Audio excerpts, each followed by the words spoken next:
نحمده ونصلي على رسوله الكريم اما بعد فاعوذ بالله من الشيطان الرجيم بسم الله الرحمن الرحيم رب اشرح لي صدري ويسر لي امري واحلل عقدة من لساني يفقهوا قولي۔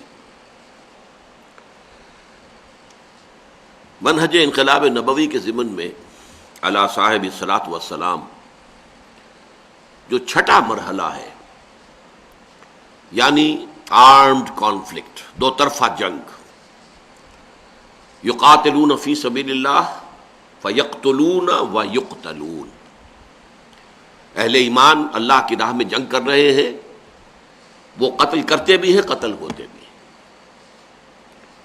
تو یہ صورتحال جو ہے یہ غزوہ بدر سے شروع ہوئی ہے، اور تقریباً 6 سال کی مسلسل جنگ ہے، وار۔ ان دو الفاظ کے اندر فرق سمجھ لیجئے، ایک ہوتی ہے وار، ایک ہوتی ہے بیٹلز۔ تو بڑی جنگ ہے، جنگ عظیم اول، اس میں بیٹلز پتہ نہیں کتنی ہوئی ہیں، جنگ عظیم دوم بیٹلز پتہ نہیں کتنی ہوئی ہیں۔ تو غزوہ بدر، غزوہ احد، غزوہ احزاب، غزوہ بنی المستلق وغیرہ وغیرہ وغیرہ، یہ سب کیا ہے؟ بیٹلز ہیں۔ ان سب کو مجموعی طور پر ہم کہیں گے اے 6 years long وار، جس میں ایک تھوڑا سا وقفہ ہوا صلح حدیبیہ کے ذریعے سے، ورنہ یہ ایک مسلسل حالت جنگ ہے۔ سیرت محمدی علیہ صاحب الصلاۃ والسلام کا یہ حصہ جو ہے، یہ چونکہ بہت معلوم ہے، معروف ہے، مشہور ہے، سیرت کی کتابوں میں بھی تفصیل کے ساتھ غزوات کا ذکر آپ کو ملتا ہے۔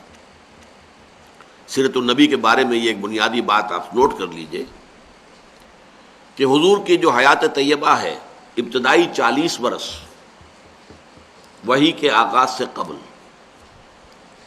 اس کے تو ہمارے پاس مصدقہ واقعات 20 بھی نہیں ہیں۔ کہانیاں میلاد کی کتابوں میں لکھی ہوئی وہ علیحدہ باتیں ہیں، مصدقہ، مستند۔ ظاہر بات ہے کہ کس نے ریکارڈ کرنا تھا، کسے معلوم تھا کہ محمد کتنی عظیم شخصیت بن جائیں گے؟ تو کیسے ان کی سیرت کے یہ واقعات ضبط تحریر میں لائے جاتے؟ پھر یہ کہ وحی کے آغاز سے لے کر اور ہجرت تک کے واقعات جو ہیں 12-13 برس، وہ بھی بہت کم ہیں ہمارے پاس ہیں، لیکن اس کے مقابلے میں یہ جو 10 برس ہیں مدنی دور کے، اس کی بڑی تفاصیل، کتاب المغازی، بڑی بڑی کتابیں لکھی گئیں جنگوں پر۔ جنگ ایک بڑی اہم شے سمجھی جاتی تھی پرانے زمانے سے، لہذا اس کی تفاصیل کو ابتدا ہی سے ریکارڈ کرنے کا جو ہے وہ ایک عام دستور تھا، لہذا ان پر بڑا مفصل مواد ہے، اور آپ میں سے بھی اکثر کے ذہن میں وہ پورا نقشہ موجود ہے، لہذا اس میں مجھے کسی تفصیل میں جانے کی ضرورت نہیں ہے۔ البتہ وہ جو ایک پیسو سے ایکٹیو آ کر پھر ایکٹیو سے آرم کانفلکٹ، چوتھے سے 5ویں سٹیج کیسے آئی وہ میں آپ کو بیان کر چکا، 5ویں سے 6ٹھی، اس میں بھی ہمارے جو سیرت نگار ہیں 20ویں صدی کے عام، انہوں نے کچھ غلط بیانی سے کام لیا۔ وہ یہ نہیں چاہتے تھے کہ وہ یہ کہیں کہ حضور کی طرف سے اقدام ہوا ہے، جنگوں کا سلسلہ جو ہے اس کا آغاز حضور کی طرف سے ہوا، اس کو وہ چونکہ چھپانا چاہتے تھے، لہذا وہ اس چیز کی بھی نفی کرتے ہیں کہ حضور قافلے کا راستہ روکنے کے لیے یا دوسرے لوگوں کی اصطلاح میں قافلے کو لوٹنے کے لیے حضور مدینے سے نکلے۔ مولانا شبلی جو ہے اس کے بہت شدت سے انکار کرتے ہیں، حالانکہ حقیقت یہی ہے۔ چنانچہ جو ہمارے راسخ العقیدہ علماء ہیں، الراسخون فی العلم، تو مولانا محمد ادریس کاندھلوی رحمۃ اللہ علیہ نے سیرت مصطفیٰ میں بڑی تفصیل سے اس پر بحث کی، اور غزوہ بدر کے ضمن میں شیخ الہند مولانا محمود حسن نے بڑی مفصل بحث کی کہ یہ بڑی احمقانہ سی بات ہے کہ اس کی نفی کی کوشش کی جائے۔ واقعہ یہ ہے کہ مدینے سے جب آپ نکلے ہیں تو کسی جنگ کا کسی کو خیال، کسی کے حاشیہ خیال میں بھی نہیں تھا۔ پیش نظر تھا اس قافلے کا راستہ روکنا کہ جو آ رہا تھا شام سے واپس ابو سفیان کی سرکردگی میں، جو جب جا رہا تھا تو حضور نے تعاقب کیا تھا لیکن وہ بچ کر نکل گیا تھا۔ اسی لیے کسی نے اہتمام نہیں کیا کہ وہ اسلحہ ساتھ لے۔ اندازہ تو کیجئے 313 افراد میں سے صرف 2 کے پاس تلواریں تھیں، اسلحہ بھی نہیں لیا، کیا کرنا؟ قافلے کو جا کر جو ہے روکنا ہے، قافلے کو لوٹنا ہے کہہ لیجیے. لہذا کو کثیر تعداد جو بھی گئی ہے وہ اسی خیال سے نکلی اور اس میں کوئی بری بات نہیں ہے. باطل سے گویا کہ جنگ تو پہلے دن سے شروع ہو گئی تھی. جیسے ہی حضور نے کہا لا الہ الا اللہ، آپ کے اوپر تشدد شروع ہو گیا، بات ختم ہو گئی. تصادم تو ہے، صرف یہ ہے کہ پہلے وہ تصادم ذہنی اور فکری سطح پر تھا صرف، یا وقت یک طرفہ تشدد تھا اس میں کہ مسلمانوں کو اجازت نہیں تھی جوابی کارروائی کرنے کی. اب یہ تصادم دو طرفہ ہے، اینٹ کا جواب پتھر سے دینے کا موقع آ گیا، مرحلہ آ گیا. اور اس انقلاب کی تکمیل کے لیے انگریزی میں ایک لفظ آتا ہے پش. ایک تو PUSH پش، کسی چیز کو دھکا دینا، ایک ہے PUTCH. یہ پش جو ہے یہ ہے کسی بھی مہم میں پھر آخری حلہ بولنا. تو یہ پش جو ہے انقلابی جد و جہد کا فائنل پش جو ہے وہ ہے یہ آرم کانفلکٹ. اور اس کا بھی آغاز اس ایکٹیو ریزسٹنس کے نتیجے میں جو حضور نے 1 سال تک جاری رکھا، اس کے نتیجے میں یہ 1000 کی فوج نکلی. حضور جب اپنے 313 ساتھیوں کو لے کر تقریباً درمیان میں تھے مدینے اور بدر کے، وہاں حضور کو وحی کے ذریعے سے اللہ نے اطلاع دے دی کہ مکے سے ایک لشکر بھی چل چکا ہے، بڑا طاقتور لشکر. اور ساتھ ہی اے محمد صلی اللہ علیہ وسلم، ہمارا وعدہ ہے کہ ایک تو وہ جو اوپر سے قافلہ آ رہا ہے شمال سے، اور ایک جو جنوب سے آ رہا ہے لشکر، ان دو میں سے ایک پر ہم ضرور مسلمانوں کو فتح دے دیں گے. یہ وحی جب حضور پر آ گئی اور آپ کو اطلاع مل گئی کہ مکے سے تو قریش کا ایک فوج نکل آئی ہے، مسلح، کیل کانٹے سے لیس، پوری تیاریوں کے ساتھ. اب آپ نے ایک مجلس مشاورت منعقد کی اور آپ نے مسلمانوں کے سامنے یہ مسئلہ رکھ دیا کہ دیکھو ہم نکلے تھے اس کام کے لیے، لیکن اب صورت اللہ تعالیٰ کی طرف سے یہ پیش آ گئی ہے.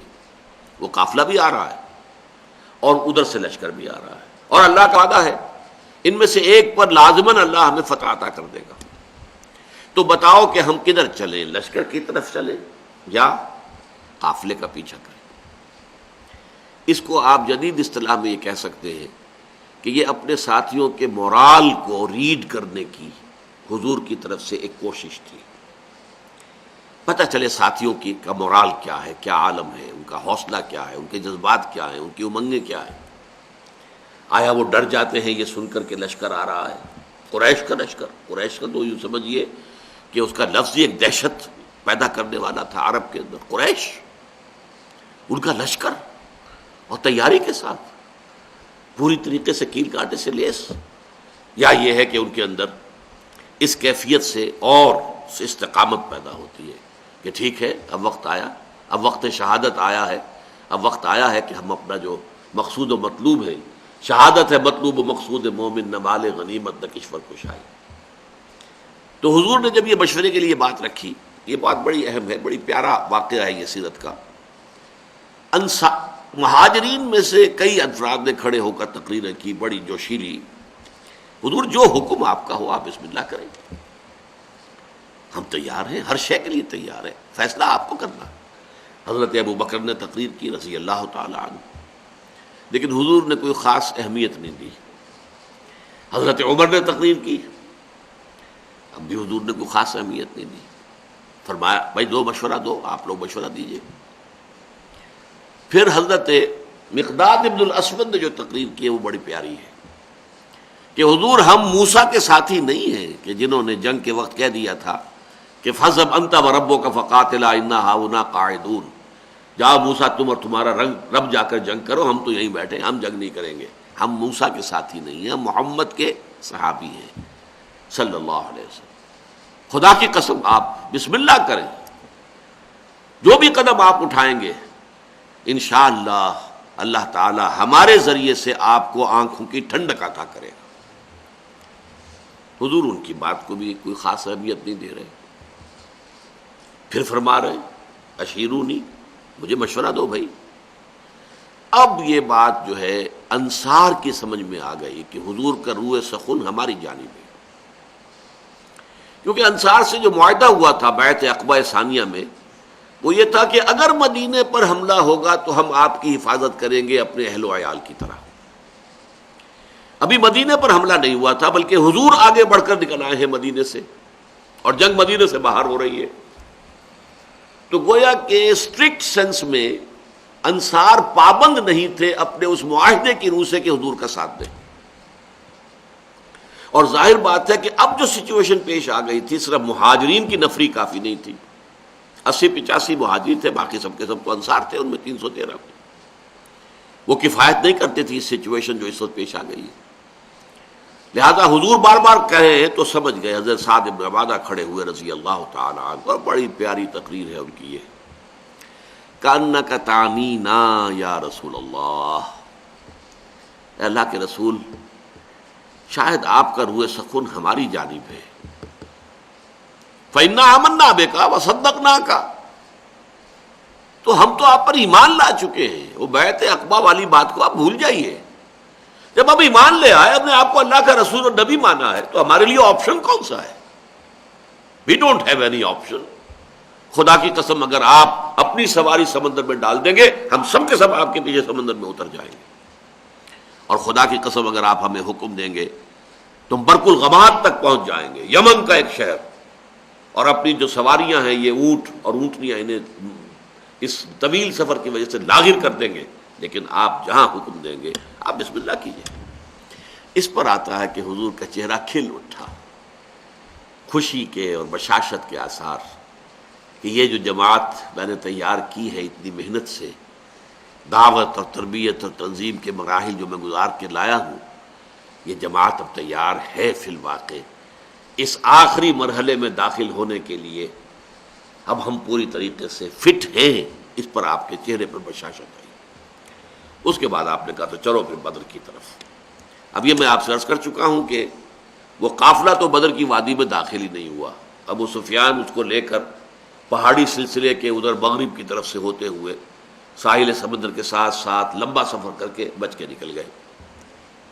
اور یہ جب جو لشکر آ گیا قریش کا، اور جب پڑاؤ ہے، صرف میں اس کے بھی 2 واقعات آپ کو سنا دوں کہ جب پڑاؤ پڑا ہوا ہے تو وہاں اطلاع پہنچ گئی کہ قافلہ تو بچ کر نکل گیا، ابو سفیان کا پیغام آ گیا کہ میں قافلے کو بحفاظت لے کر مکے پہنچ گیا۔ اب یہاں سوال پیدا ہوا، پھر وہی ہاکس اینڈ ڈوز کا معاملہ۔ ڈوز نے یہ سوچا کہ اب خوریزی کاہے کے لیے، ہم تو نکلے تھے اپنے قافلے کی حفاظت کے لیے، قافلہ تو پہنچ گیا۔ لیکن جو ہاکس تھے ان کو تو سمجھ میں یہ آیا کہ یہ تو ہمیں موقع مل گیا، گاڈ گیون اپارچونٹی۔ یہ ڈوز ہماری بات چلنے نہیں دے رہے تھے، اب جو ہے اب ہم یہاں تک پہنچ گئے ہیں، مدینہ یہاں سے صرف 80 میل دور ہے، ہم کہاں سے کہاں تک ہو کر یہاں پہنچ گئے ہیں، تو اب تو موقع ہے، اب یہاں سے واپس جانے کا کیا سوال۔ حضرت حکیم بن حزام رضی اللہ تعالی عنہ اس وقت تک ابھی ایمان نہیں لائے تھے، وہ گئے عتبہ کے پاس کہ عتبہ دیکھیے ہمارا جو وہ قافلہ تھا وہ تو بچ کے جا چکا ہے، اب یہ خامخواہ کی خوریزی اور جنگ کاہے کے لیے؟ آپ کی حیثیت یہ ہے قریش کے ہاں کہ اگر آپ اس کو روکنا چاہیں تو جنگ اب بھی رک سکتی ہے۔ اس نے بھی کہا ٹھیک ہے، بات تو تمہاری صحیح ہے، اچھا چلو چلتے ہیں ابو جہل کے پاس، وہ he was the chief of the ہاکس۔ وہاں جا کر بات کی، اور وہ شخص جو تھا پھر اس نے پینترا بدلا، تانا دیا عتبہ کو۔ عتبہ کے بیٹے تھے حضرت حذیفہ رضی اللہ تعالی عنہ، جو ایمان لا چکے تھے، حضور کے ساتھ تھے۔ ہاں معلوم ہوتا ہے عتبہ بیٹے کو سامنے دیکھ کر تم پر بزدلی طاری ہو گئی ہے۔ اب یہ عرب کے لیے بہت بڑا تانا تھا۔ دوسری طرف اس نے یہ کیا کہ وہ جو ایک مارا گیا تھا وادی نخلہ میں ایک مشرک، اس کے بھائی کو بلایا کہ دیکھو یہ تمہارے بھائی کے قاتل جو ہیں وہ اب سامنے پڑے ہوئے ہیں، لیکن یہ لوگ چاہتے ہیں کہ جنگ نہ ہو۔ اس نے فوراً کپڑے پھاڑے، وہاں کا جو ان کا ایک قبائلی رواج تھا، چیخنا چلانا شروع کیا، اپنے اس مقتول بھائی کا نام لے کر کے اس کا انتقام، اس کا قصاص لے کر جائیں گے، واپس نہیں جائیں گے واپس یہاں سے۔ عتبہ نے بھی اس تانے کا جواب دیا کہ یہ صبح معلوم ہوگا کہ کون کاورڈ ہے، کون بزدل ہے۔ ظاہر بات ہے کہ عتبہ کو یہ بات کھا گئی، وہ چونکہ نسبتاً شریف النفس لوگوں میں سے تھا، یعنی عمر کے اعتبار سے بھی بزرگ، ویسے بھی تباہ ہے ہر ایک کی، جیسے کہ وہ شعر ہے کہ نہ ہر زن زنست و نہ ہر مرد مرد، خدا پنج انگوش یکساں نہ کر۔ نہ اہل ایمان میں سے سب ایک درجے کے تھے، برابر کے تھے، نہ کفار میں سب ایک درجے کے تھے۔ کافروں میں انتہائی سخت معاند بھی تھے، اور کافروں میں وہ شخص بھی تھا جنہوں نے حضور کو پناہ دی تھی، جبکہ آپ طائف سے آئے ہیں مایوس لوٹ کر، وہ بھی کافر ہی تھا، مشرک تھا۔ اور ظاہر بات ہے کہ ابو طالب بھی تو کفر ہی کی حالت میں دنیا سے گئے ہیں، لیکن حضور کی مدد کرتے رہے، آپ کو سہارا دیتے رہے۔ تو ہر طرح کے لوگ ہوتے ہیں، تو عتبہ در حقیقت ان میں سے شریف النفس لوگوں میں سے تھا، لیکن شریف آدمی کو پھر یہ تانا بھی کھا جاتا ہے بری طرح۔ تو اس نے کہا اچھا یہ تو کل صبح پھر فیصلہ ہوگا کہ بزدل کون ہے۔ نتیجہ یہ ہوا ہے کہ پھر اگلے دن سب سے پہلے عتبہ میدان میں آیا۔ یہ اس تانے کا نتیجہ، اپنے بھائی شیبہ بن ربیعہ کو بھی ساتھ لیا، اپنے بیٹے ولید بن عتبہ، حضرت حذیفہ کا چھوٹا بھائی۔ اب بڑا بھائی حضور کے ساتھ ہے، چھوٹا بھائی یہاں مقابلے میں آیا۔ یہ نکلے جیسا کہ پرانے زمانے میں رواج تھا، مبارزت، چیلنج کیا، آئے کوئی ہمارے مقابلے میں۔ ادھر سے 3 انصاری صحابی نکلے، انہوں نے پوچھا کون ہے آپ لوگ، ڈسکلوز یور آئیڈینٹی۔ انہوں نے بتایا ہم انصار میں سے ہیں۔ کہ نہیں تم سے ہم جنگ کرنے آئے ہی نہیں ہیں، ہماری شان سے فروتر ہے کہ ہم یہ کاشتکاروں سے جنگ کریں۔ تانا دیا کہ مدینے کے لوگ تو کاشتکار لوگ ہیں، ہمارے مد مقابل بھیجو محمد صلی اللہ علیہ وسلم جو ہمارے قبلے کے ہو۔ حضور نے ان تینوں کو اشارہ کیا واپس آ جاؤ۔ اب حضرت حذیفہ نکلنے لگے باپ کے مقابلے کے لیے، حضور نے روک دیا۔ حضور کی شفقت و رحمت نے اسے گوارا نہ کیا کہ باپ بیٹے کے مقابلے میں آئے اور بیٹا باپ کے مقابلے میں آئے، لیکن پھر بہرحال 3 نکلے، حضرت حمزہ عتبہ کے مد مقابل، حضرت علی اور حضرت حارثہ ابن عبد المطلب۔ یہ بن مطلب، عبد المطلب نہیں، یہ 3 قرشی نکلے۔ ہاں انہوں نے جب بتایا کہ ہاں ٹھیک ہے اب ہمارے مقابلہ جو ہے برابر کی چوٹ کا ہے۔ بہرحال نتیجہ کیا نکلا کہ تینوں کو واصل جہنم کیا، اگرچہ حضرت حارثہ جو تھے وہ بھی زخمی ہو گئے، تلوار کا وار ان کی ٹانگ پر پڑا، ٹانگ کٹ گئی تو گر گئے، لیکن پھر جس سے مقابلہ ہو رہا تھا حضرت علی نے اس کو بھی واصل جہنم کیا۔ یہ جو ہیں جو زخمی ہو گئے تھے، یہ واپس جاتے ہوئے جبکہ بدر سے جا رہے تھے حضور فتح مند ہو کر مدینے کی طرف، تو درمیان میں ان کا انتقال ہو گیا۔ تو ان کے سمیت 14 صحابہ جو ہیں شہید ہوئے، جبکہ 70 قرشی کھیت رہے، واصل جہنم ہوئے۔ اور ان 14 میں سے کوئی بھی نمایاں شخص نہیں تھا بہت بڑا، اور وہ سارے کے سارے چوٹی کے لوگ تھے، تمام سرداران قریش، اور 70 کو قیدی بنا لیا۔ تو یہ گویا کہ اللہ تعالیٰ نے پھر اس کو سورہ انفال میں یوم الفرقان قرار دیا، یعنی ابو جہل کی بات کو الٹ کر کہ جو اس نے کہا تھا یہ یوم الفرقان ہوگا، واقعی یہ یوم الفرقان ثابت ہو گیا۔ اللہ کی مدد آئی، فرشتے بھی آئے، اس کی تفاصیل میں نہیں جا رہا، وہ آپ کتابوں میں پڑھ لیں گے۔ میں صرف اس کو واضح کرنا چاہتا تھا کہ غزوہ بدر کے بارے میں یہ خیال کہ یہ صرف ڈیفنس کے لیے تھا، یہ بات جو ہے ذہنوں سے نکال دیجیے۔ اس پروسیس آف ریولوشن کے حوالے سے یہ اصل میں ایکٹیو ریزسٹنس کا منطقی نتیجہ آرم کانفلکٹ، اور اس ایکٹیو ریزسٹنس کو انیشیٹ کیا ہے محمد الرسول اللہ صلی اللہ علیہ وسلم نے۔ ابتدا آپ کی طرف سے ہوئی ہے، آپ نے چھاپا مار دستے بھیجنے شروع کیے، آپ نے ان کا اکنامک بلاکیٹ کیا، آپ نے ان کی پولیٹیکل آئسولیشن کی شکل اختیار کی، جس کے نتیجے میں اس کو تعبیر کیا کرتا ہوں کہ سانپ بل میں سے نکل آیا۔ سانپ کو مارنا ہو تو کیا کریں گے، تو بل میں گھسا ہوا ہے، تو آپ کو معلوم ہے نا، کوئی بین وین بجاتے ہیں کچھ تاکہ وہ کوئی باہر نکل آئے۔ اب پتہ نہیں وہ بین سے کچھ واقعی کوئی اثر ہوتا ہے یا نہیں ہوتا ہے، لیکن جو عام میں تو آپ کو سمجھانے کے لیے کہہ رہا ہوں۔ یہ قریش بیٹھے ہوئے تھے مکے میں، اور مکہ حرم ہے، وہاں خوریزی اگر اللہ کا عذاب آتا کسی اس طرح کا جیسے کہ اس سے پہلی قوموں میں آ چکا تھا تو مکے پر آتا، معاذ اللہ ثم معاذ اللہ ثم معاذ اللہ، خوریزی ان کی وہاں ہوتی نہیں۔ اس سانپ کو تو نکالنا تھا، اس سانپ کو نکالنے کے لیے محمد الرسول اللہ صلی اللہ علیہ وسلم نے جو اقدام کیا، جو ایکٹیو ریزسٹنس کا جو پروسیس شروع کیا، اس کے نتیجے میں وہ 1000 کا لشکر نکل کر جو آیا ہے وہ گویا کہ سانپ جو ہے وہ اپنے بل سے باہر آ گیا اور میدان بدر میں اس کا سر کچلا گیا۔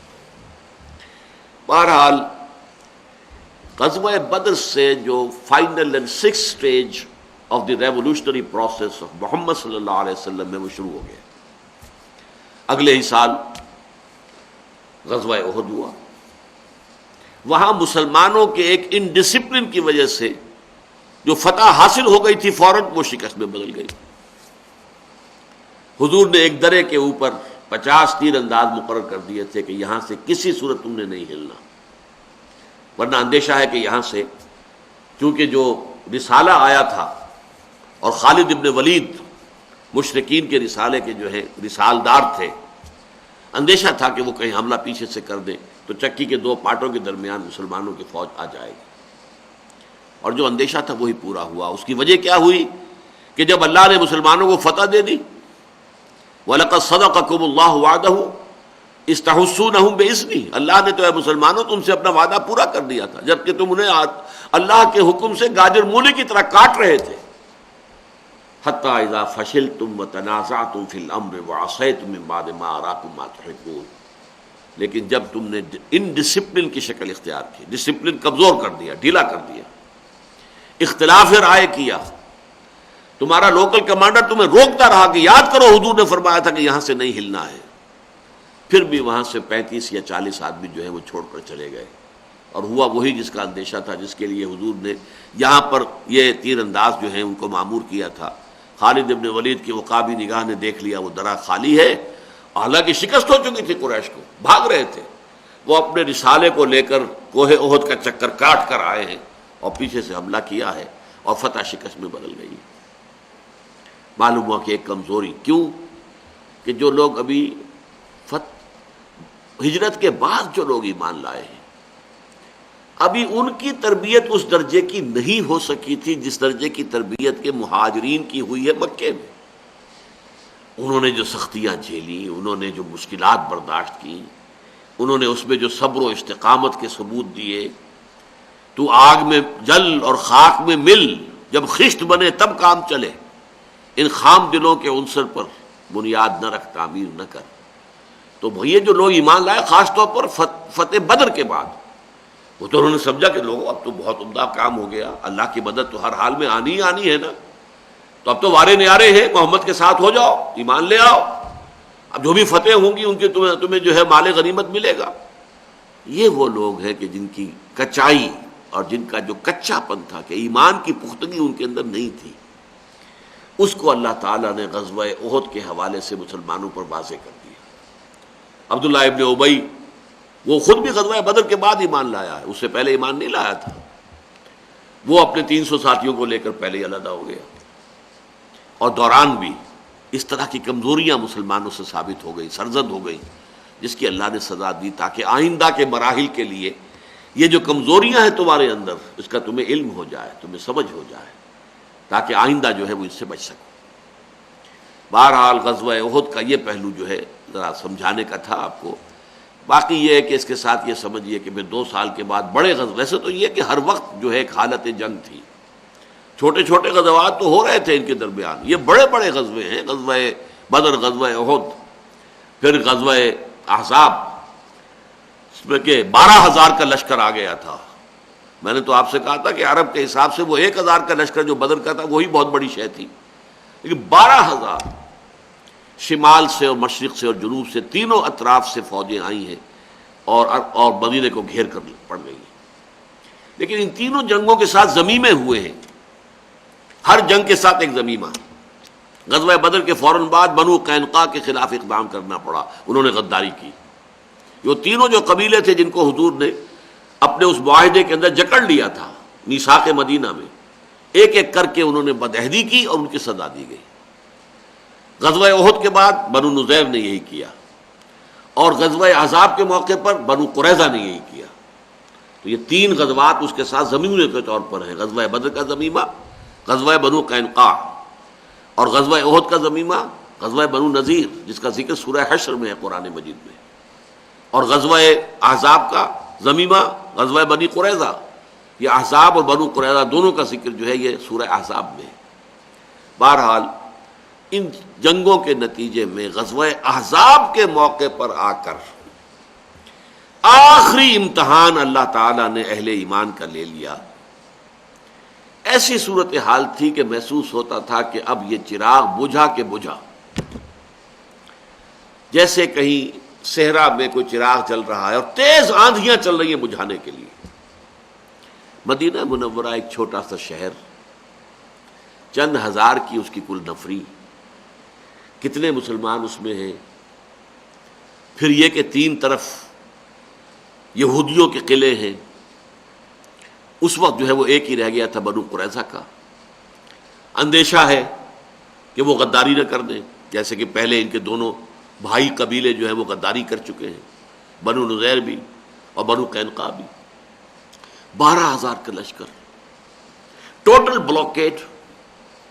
اور اس موقع پر حضرت سلمان فارسی کے مشورے پر عمل کرتے ہوئے حضور نے خندق کھدوا لی، ڈیفنس کا وہ طریقہ اختیار کیا کہ جس سے عرب واقف نہیں تھے۔ یہ تو حضرت سلمان فارسی ایرانی تھے، انہیں معلوم تھا۔ انہوں نے کہا کہ حضور ایسے موقع پر ہمارے ہاں ایسا کرتے ہیں کہ خندق کھود لیتے ہیں تاکہ وہ دشمن آپ پر لشکر کی حیثیت سے حملہ آور نہ ہو سکے۔ خندق کھودی گئی ہے، فاقے ہیں اس لیے کہ بلاکیڈ ہے، باہر سے کوئی شے آ ہی نہیں رہی، اب کھانے کو کچھ ہے ہی نہیں، کئی وقت کے فاقے ہیں۔ پیٹوں پر لوگوں نے پتھر کسے ہوئے اپنی چادروں کے ساتھ، پتھر رکھ کر چادر کو باندھ لیا جیسے آپ بیلٹ باندھتے ہیں، تاکہ یہ جو سٹامک ہے اصل میں جب بالکل خالی ہو جاتا ہے تو اس میں ہنگر کنٹریکشن شروع ہو جاتی ہے، اندر ہی اندر پھر جو وہ ہے، بلکہ وہ اپنے آپ کو بھی کھانا شروع کر دیتا ہے۔ وہ جو جوسز ہیں، ڈائجسٹو جوسز، وہ تو پیدا ہوتے ہیں اور وہ اس کو خود معدے کا جو ہے اسی کو گلانا شروع کر دیتے ہیں۔ اس کے لیے یہ ایک ذریعہ ہوتا ہے کہ پیٹ کے اوپر پتھر رکھ کر مضبوطی سے کس دیا جائے، گویا کہ ایک تسلی دے دی جائے معدے کو کہ کچھ ہے، چاہے وہ باہر ہے اس کے اندر نہیں ہے، لیکن یہ کہ یہ ایک طریقہ ہوتا ہے کمر دوہری نہ ہو جائے، کمزوری نہ ہو۔ اور یہ صورتحال تھی۔ اس حال میں جو ہے حکم دیا گیا کہ اب خندق کھودو، اور وہ بھی پتھریلی زمین، اس میں آسانی سے خندق نہیں کھودی جا سکتی تھی۔ ادھر فاقے ہیں، شدید سردی ہے، سردی میں انسان کی خوراک کی ضرورت بڑھ جاتی ہے، زیادہ کیلوریز کی ضرورت ہوتی ہے۔ یہاں پر یہ ہے کہ خوراک ہے ہی نہیں اور پیٹوں سے پتھر بندھے ہوئے۔ آ کے جب انہوں نے حضور کے سامنے جو ہے اپنی یہ پیش کی صورتحال کہ حضور دیکھیے فاقوں سے ہمارا برا حال ہے، ہم نے اپنے کمروں سے اپنے پیٹوں سے پتھر باندھے۔ حضور نے اپنا کرتا اٹھا کے دکھایا، وہاں 2 پتھر بندھے ہوئے، لیکن اسی حال میں خندق کھودی گئی۔ اور ایک شعر پڑھ رہے ہیں آواز میں آواز ملا کر، جب کوئی مشقت طلب کام کرنا ہو کسی گروپ کو تو اس طرح سے آواز میں آواز ملا کر اگر وہ کچھ پڑھتے رہے تو ایک تو یہ ہے کہ وہ بہت عمدہ ہو جاتی ہے کہ اگر کوئی چوٹ لگ رہی ہے تو ایک ہی وقت میں چوٹ لگے، یا جیسے کوئی رسہ کشی ہے تو ایک ہی وقت میں زور لگے پورا جھٹکا۔ تو وہ شعر کیا پڑھ رہے ہیں؟ نحن الذین بایعوا محمدا علی الجہاد ما بقینا ابدا، ہم وہ لوگ ہیں جنہوں نے بیعت کی تھی محمد سے، جہاد کی صلی اللہ علیہ وسلم، اب ہم اس بیعت کو پورا کریں گے جب تک جان میں جان ہے، ما بقینا ابدا۔ اور یہ حالات تھے جس کے نتیجے میں جو منافقین تھے ان کا خبث باطن ان کی زبانوں پر آ گیا۔ ما وعدنا اللہ ورسولہ الا غرورا، اللہ اور اس کے رسول نے تو ہمیں سبز باغ دکھائے، دھوکہ دے کے مروا دیا۔ ہم سے کہا تھا کیسر و کسریٰ کے خزانے تمہیں ملیں گے، یہاں حال یہ ہو گیا ہے، ہمارے پاس کھانے کو کچھ نہیں، ہم قضاء حاجت کے لیے باہر نہیں جا سکتے۔ منافق بالکل کھل کر سامنے آ گئے، لیکن اہل ایمان کی اکثریت کا حال کیا تھا؟ انہوں نے کہا ھذا ما وعدنا اللہ ورسولہ وصدق اللہ ورسولہ۔ ان کے سامنے سورہ بقرہ کی آیت تھی وَلَنَبْلُوَنَّكُمْ بِشَيْءٍ مِّنَ الْخَوْفِ وَالْجُوعِ وَنَقْصٍ مِّنَ الْأَمْوَالِ وَالْأَنفُسِ وَالثَّمَرَاتِ، ہم لازماً تمہیں آزمائیں گے بھوک سے، نقصانات سے، جان اور مالی نقصان سے، ان کے سامنے وہ آیت تھی، ھذا ما وعدنا اللہ ورسولہ، یہی تو ہے جس کا وعدہ کیا تھا اللہ نے اور اس کے رسول نے، صدق اللہ ورسولہ، وہ سچے تھے۔ بہرحال اللہ نے یہ دودھ کا دودھ پانی کا پانی علیحدہ کر کے اور پھر اپنے ہی خاص تدبیر سے ان لشکروں کو واپس کر دیا، زبردست آندھی بھیج دی، اس نے ان کے خیمے جو ہیں وہ اکھاڑ دیے، ان کے جو دیگیں چڑھی ہوئی تھی اور چولہوں کے اوپر ان دیگوں سے آگ لگ گئی، ہانیاں اور دیگیں الٹ گئیں، وہ تنگ آ کے بھاگ کے چلے گئے، مقابلے کی، کھلے مقابلے کی نوبت ہی نہیں آئی۔ لیکن اس کو حضور نے قرار دیا ٹرننگ پوائنٹ۔ یہ ہے پوائنٹ جو میں آپ کو بتانا چاہتا ہوں کہ یہ سن 2 سے سن 5 تک کا یہ تقریباً 4 سال کا عرصہ سمجھ لیجیے۔ میں نے کہا تھا نا 6 years long war، اس میں سے یہ 4 سال اب نکال لیں۔ اس 4 سال کے بعد گویا کہ اللہ تعالی خوش ہو گیا اہل ایمان سے کہ انہوں نے اپنے صادق الایمان ہونے کا ثبوت دے دیا، لہذا اب اللہ تعالیٰ کی طرف سے نوید جو ہے وہ سورہ صف کی شکل میں آ گئی، وَأُخْرَىٰ تُحِبُّونَهَا نَصْرٌ مِّنَ اللَّهِ وَفَتْحٌ قَرِيبٌ، اللہ تعالیٰ تمہیں خوشخبری سنا رہا ہے، وَبَشِّرِ الْمُؤْمِنِينَ، اور اے نبی آپ اہل ایمان کو بشارت دے دیجئے، خوشخبری دے دیجئے کہ ان کی شدید جو جد و جہد کا جو مرحلہ تھا وہ اب ختم ہوا چاہتا ہے، اللہ کی مدد اب آیا چاہتی ہے اور فتح جو ہے تمہارے قدم چومنے والی ہے۔ چنانچہ حضور نے اسی وقت فرما دیا تھا غزوہ احزاب کے اختتام پر کہ لن تغزوکم قریش بعد عامکم ھذا، مسلمانوں اب قریش آئندہ اس سال کے بعد تم پر حملہ آور ہو کر نہیں آئیں گے، ان کی قوت اب ختم ہو چکی ہے، وہ جو کر سکتے تھے کر چکے، ولکنکم تغزونہم، لیکن اب تمہاری طرف سے اقدام ہوگا۔ چنانچہ وہ اقدام کی شکل کیا ہوئی؟ حضور نے اگلے سال سن 6 میں خواب دیکھا کہ ہم عمرہ کر رہے ہیں، اعلان کر دیا عمرہ کرنا ہے، عمرے کے لیے چلنا ہے، احرام باندھ لیے، 1400 یا 1800 صحابہ ساتھ ہو گئے۔ وہاں جو ہے کھلبلی مچ گئی مکے میں، یہ کیا ہو رہا ہے؟ یہ تو گویا کہ واک اوور مل جائے گا محمد کو، اگر محمد کو اپنے اندر آنے دیا ہم تو ختم ہوئے، پھر ہماری کیا حیثیت رہ جائے؟ شدید اشتعال ان کے اندر ہے، ہرگز نہیں، مر جائیں گے لیکن محمد کو داخل نہیں ہونے دیں گے۔ یہ بڑی ایک پھر طویل بات ہے، وہ تو صلح حدیبیہ جس کے نتیجے میں ہوئی ہے، کچھ نیگوسیشنز ہوئی، کچھ درمیان میں لوگ پڑے، سفارت کاری ہوئی، کچھ ادھر سے سمجھایا ادھر سے سمجھایا، اور یہ کہ کچھ لوگوں نے، قریش کے کچھ لوگوں نے آ کر ڈٹرمنیشن دیکھ لی، جبکہ حضور نے پھر بیعت لے لی صحابہ سے جو ساتھ تھے، بیعت علی الموت، ہم سب یہاں جانے دے دیں گے، یہاں سے کوئی پیچھے نہیں ہٹے گا۔ تو اس کی خبر پہنچ، وہ لرز گئے، یہ بیعت علی الموت، جسے بیعت رضوان بھی کہتے ہیں، جس پر اللہ تعالیٰ کی رضا کا سورہ فتح میں ذکر آیا ہے، لقد رضی اللہ عن المؤمنین اذ یبایعونک تحت الشجرہ، اے نبی اللہ اہل ایمان سے راضی ہو گیا جب وہ آپ سے اس درخت کے نیچے بیعت کر رہے تھے، اور یہ بیعت علی الموت یا بیعت علی اللہ نفر، موت کی بیعت یا نہ بھاگنے کی بیعت تھی۔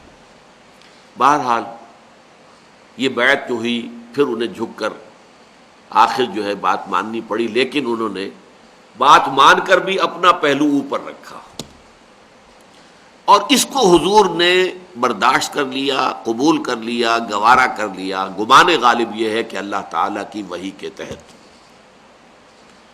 ورنہ صحابہ تیار نہیں تھے، اس لیے کہ جو صلح ہوئی ہے اس کی ٹرمز بہت ان ایکول تھی، برابری کی بات نہیں تھی اس میں، بلکہ حضور نے گویا کہ دب کر صلح کی، اور صحابہ کا خون کھول رہا تھا۔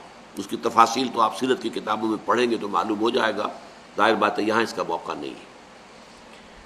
اس میں چونکہ ایک شرط یہ تھی کہ اگر کوئی مسلمان مکے سے بھاگ کر آئے گا مدینے تو اس کو واپس کرنے کے آپ پابند ہوں گے، اگر کوئی مدینے سے بھاگ کر واپس آئے گا مکے مرتد ہو کر یا کسی اور ذریعے سے تو ہم اس کو واپس کرنے کے پابند نہیں ہوں گے، ان ایکول ٹرمز۔ اور دوسرے انہوں نے پخ لگا دی کہ اس سال تو ہم کسی صورت تمہیں عمرہ نہیں کرنے دیں گے، ہاں اگلے سال آئیں، 3 دن کے لیے ہم مکہ خالی کر دیں گے آپ 3 دن تک مکے میں رہیں، ہم پہاڑوں پر چلے جائیں گے، آپ عمرہ کریں پورے اطمینان اور سکون کے ساتھ، لیکن اس وقت واپس جانا ہوگا۔ حضور نے دونوں شرطیں قبول کر لی، صلح ہو گئی۔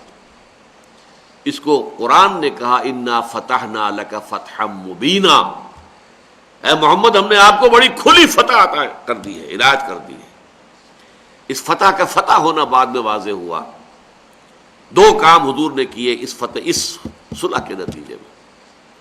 جب جنوب کی طرف سے آپ مطمئن ہو گئے کہ مکے سے کوئی حملہ نہیں ہوگا، پوری قوت کے ساتھ آپ نے شمال میں اقدام کیا، اور خیبر جو گڑھ تھا یہودیوں کا، یہ سارے یہودی جو مدینے سے بھی نکلے تھے وہیں پر جا کر آباد ہو گئے تھے، اور بہت بڑی طاقت تھی، آپ نے خیبر پر حملہ کیا، اس کو فتح کر دیا، کیونکہ اب قریش ان کی مدد کو نہیں آ سکتے تھے۔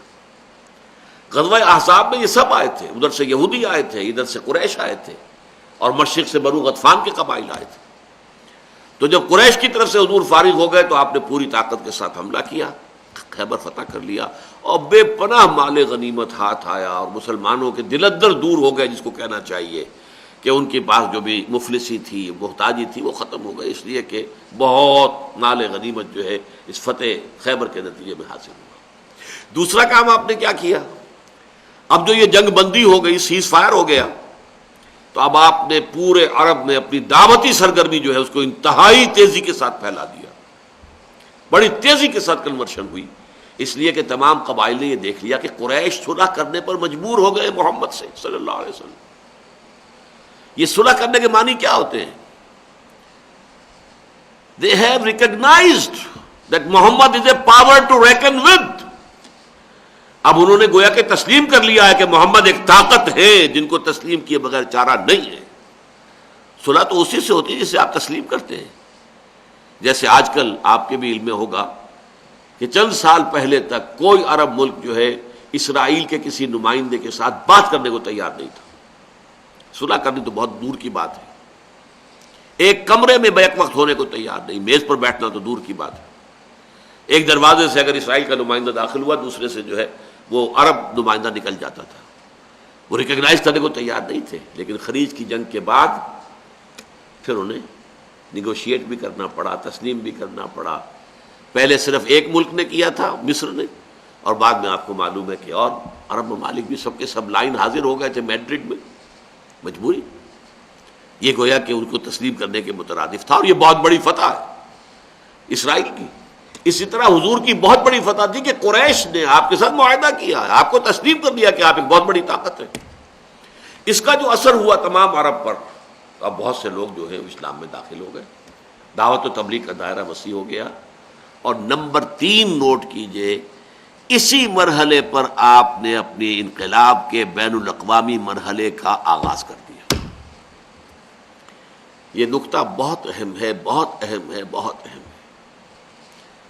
انقلابی جدوجہد کا خاصہ یہ ہوتا ہے کہ وہ ابتداً کسی ایک جگہ پر کنسنٹریٹ کرتی ہے، پھیلاتی نہیں اپنے آپ کو، ایک جگہ پر کنسنٹریٹ کرتی ہے، ساری طاقت وہیں پر لگے تاکہ وہاں انقلاب آ جائے۔ جب انقلاب وہاں آ جائے گا، اب وہ انقلاب پھیلے گا۔ اور جو ایک تبلیغی قسم کے کام ہوتے ہیں، جیسے کہ عیسائی مشنریز کا کام ہے، یا ہمارے ہاں بھی ایک تبلیغی جماعت ہے، وہ پھیلاتے ہیں، وہ بات کو پھیلا رہے ہیں، پوری دنیا میں گھوم رہے ہیں، پوری دنیا کے اندر چلے لگا رہے ہیں، لوگ جو جا رہے ہیں سفر کر رہے ہیں۔ لیکن کسی ایک جگہ پر بھی وہ ایک انقلاب لانا، نظام قائم کر دینا، وہ ان کے پیش نظر ہے ہی نہیں۔